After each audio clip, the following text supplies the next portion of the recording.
Google Cloud Platform Overview, GCP resources. So for any cloud which you can think of, or any your data center, you have the resources which you manage.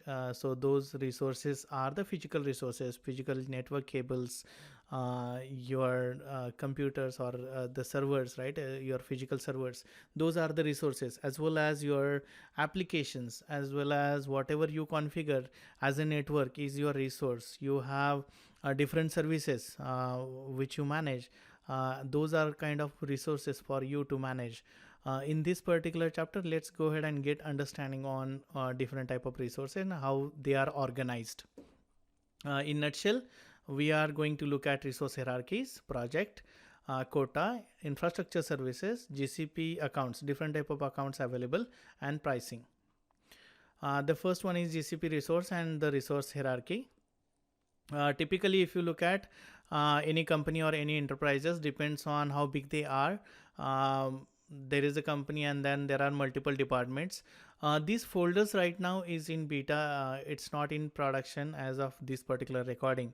But this is you can use folders to create different departments, and you can manage the hierarchy, and then you can attach or add the projects inside those folders. You can directly associate organization having multiple projects as well, but you can have these type of hierarchy also created. But ultimately, whatever your project is your the container for your GCP resources, right? It's an individual, you can think of identifiable entity where whatever you create, it is associated to your project. So project can have compute engine, app engine, cloud storage, network, or the virtual network. All of those are related to your project. So this resource hierarchy, the way it appears is like you, even though you create this one as a resource hierarchy, but there are identity and access management. You can have actually top to bottom hierarchy, but for billing, it gets aggregated towards up. That's what you can think of. So policies are set for identity and access management. That's where you can go ahead and set the permission roles. You can create members. You can associate different permissions to different members, right? In IAM. That you can actually go from organization to folder to project to individual resources. So this resource inherit policies from the parent. So whatever you have the parent, that you get it to the folder, that you get it to the project, that you get it to the resources. But you can have even resources policies. So policies are union of your parent and their individual policies. If parent is less restrictive, it is overwritten by more restrictive resource policy. As an example, right, a particular person has got access to, say, in an organization, you can edit so many things, but in the project level, you can go ahead and restrict compute access to some for that particular person. You can go ahead and do that. For the billing and monitoring aspect for the organization, hold on. So organization contain all billing account. So billing account is owned by organization. Project is associated with one or more billing account. So you can think of this is like, your project and billing accounts are two different entities. So you can have one billing account, and then that billing account is paying charges or accumulating money for all of your projects. Project accumulate consumption of all the resource inside that particular project. Resource belong to only one project. Resource consumption is measured on rate of use, number of items, feature use. We'll see all of these, how the pricing is defined for GCP in subsequent chapters. IAM, as we saw, in a hierarchy, what it happens is you have organization admin as a main administrator for your whole company. uh, which will have access to over all the resources. You have organization viewer, just he or she can go ahead and view the resources inside all the projects. And then you have a folder still in alpha. You have folder admin, you have folder viewer, and then you have project creator. You can this guy can go ahead and create the project. And then you have individual resource roles. We'll see details of IAM in IAM section altogether, but this is how it is organized as a hierarchy. We already saw that there are resources which are zonal, regional, and global, like images, snapshot, and the network are the global resources. We saw external IP address is the regional, and instances, their disk is the zonal resources. All of these resources inside the project and project, you will get you will have a billing account associated to each and every project. You can have one account associated to multiple project, or we can have multiple billing account associated to all of these projects, but that reporting happens based on the project. Some of the resource manager features are, it is centrally managed hierarchy, so you can manage a hierarchy from one place. You can centrally manage and track all your projects. You can manage IAM across organization.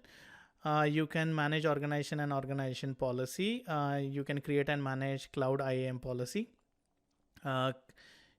You can have cloud console and IAM access also defined in resource manager.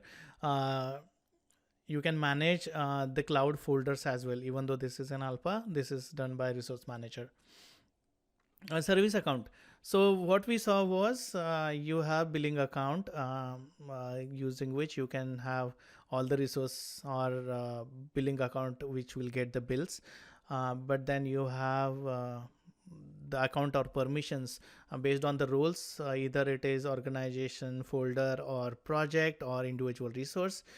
There is you can create that role, imply the policy, IAM policy, and you can have access permissions controlled based on it. But think of there are some situations wherein your virtual machine is accessing your cloud storage or the storage bucket, right? And you want to restrict the access for a particular virtual machine to a storage bucket for modification, because in some cases your virtual machine is compromised with the bad guys, and they can go ahead and delete some of your data. That also can happen. So ultimately what you want to do is you want to have fine-grained access control even for your compute resources to do certain tasks or do certain things, right? And that's where you will use service account for that. So using service account, it will help or useful for your application to application communication. You can have fine-grained control on which application do what, used based on secure token. So the token is shared and that token is used for authentication. There are three type of service accounts in nutshell. You can create your own service account. You can use built-in virtual machine or App Engine service account, or used by Google API internally. That's it about service account. GCP project. As we said, project is the container for all your platform resources. So using project, what you can do, you can track your resources and quota usage. You can use enable billing. You can manage permissions and credentials. You can enable your service and APIs. For project use, there are three identifying attributes. So for each and every project, you have project name, project number, and project identifier. And then you have then you can actually use project or its feature using Cloud Console or Cloud Resource Manager APIs. Cloud resource quotas. There are different quotas based on your type of account and per project by default. So what quota gives us? Quota defines the limit per resources for a particular project. How many, how much quota is available for you to use it in terms of number of hours of, uh, in terms of number of instances which you can go, the number of networks which you can create, and all of that, right? But most of those, that quota is flexible. You can increase that quota requesting Google, right? Project quotas, the resource that are subject to project quotas are how many resource you can create per project, how quickly you can make API request in a project, which is like rate limit, some quota limit applicable to the region and zone, how many resources you can create a particular region or particular zone. You can increase the quota through self-service form, and you can see in a high level, the quota which you can think of is, you can go ahead and create only 5 network or virtual network in a particular project, or you can go 32 CPUs per region, and all of that, all of these kind of the project quotas are the examples. So why it is used? Typically, project quotas are used to limit your resource, because if you know that your company is utilizing and having a budget of $2,000 per month, you want to put forward or have this quota available for you. At the same time, you want to put forward the limit on the usage, and you want to monitor the usage. That's where the quota is coming. GCP infrastructure and management services, you have multiple services which is available for you to use it. As an example, resource manager, you can organize your organization, manage projects, folders, and other resources using resource manager. You have I&M, identity and access management.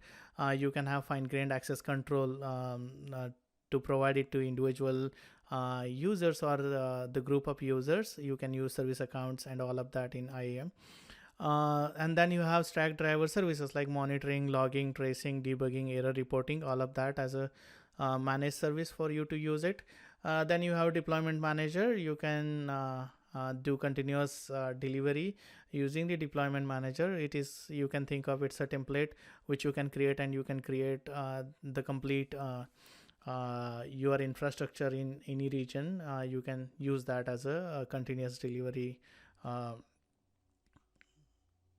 You can use that as a shape or puppet like tool. And then you have storage and scaling like auto scaling or cloud pub sub as the infrastructure services. GCP interactions. There are multiple ways you can interact with GCP or Google Cloud Platform. The first one is Google Cloud Platform Console. It's a web UI. You can go to UI and then you can access the Cloud Console. Second one is the command line interface.